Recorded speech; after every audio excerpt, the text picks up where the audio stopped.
focused on universal child care, on accessible public transit, on the rent for rent tenants. You know, these are hopeful, but they have real, tangible, understood, and they have or in other cities across the country. They can be understood on those terms. So that ultimately, these were clear campaign volunteers could speak to. I mean, actually very quickly and quickly outlined the purpose of the campaign.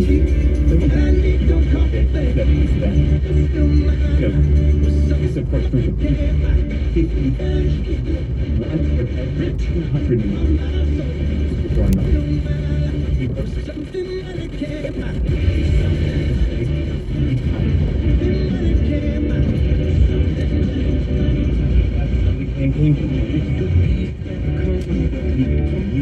and his willingness to communicate funny, charming, quite here and interesting videos that also spoke to, and he did have an amazing opportunity. The high point of this was that I left Nashville, tip of Manhattan to the southern tip, and just met people literally there at parks, in salons, in playgrounds. Just, I mean, it was the kind of retail politics that we think is more often in campaigns, but actually doesn't.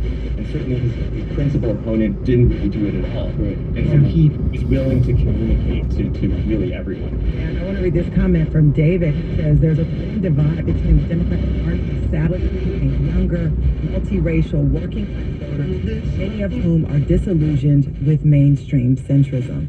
And so, Daniel Pearson, we want to bring you into the conversation. Now that people kind of have this idea of who Zohran Mamdani is from someone who knows him, an ally to him, I want to get your take on this election and just sort of your take. How do you see Zohran Mamdani? Is he a one-off? And New York is different than the rest of Democratic municipalities. Your thoughts? Yeah, I think, first of all, I think he's clearly a very politician. He's charismatic, he's got great hair. His mother he said he's more comfortable in front of the camera than most people in this country. That kind of background is a huge advantage when you're going to politics, having, been comfortable in front of the camera. I also think a big part of this election is his opponent, Andrew Cuomo. Yeah. Eric Adams was as supposed to be his opponent was elected.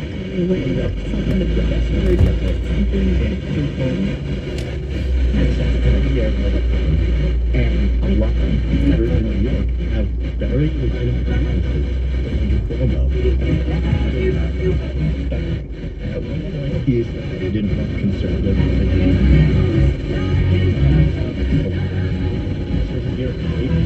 Who worked with some conservative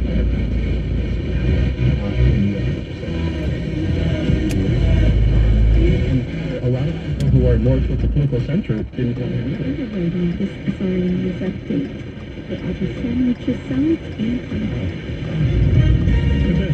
News, I'm Jason Walker. Forecasters predicting wild weather swings across the east and west as temperatures to 30 degrees overnight in parts of the east. During midweek, at least 50 heat records have been broken. 2 people have been killed, 17 injured in heavy storms in France. Storms causing much roof initial says 110. So then how do you explain that, and do you draw lessons from it? I think it's hard to draw lessons from this. Mikey Sherrill and Abigail Spanberger in the gubernatorial primaries in New Jersey and Virginia. Both of those more establishment figures. They're both, Sherrill is a former helicopter pilot in the Navy. Spanberger used to be in the CIA of all organizations.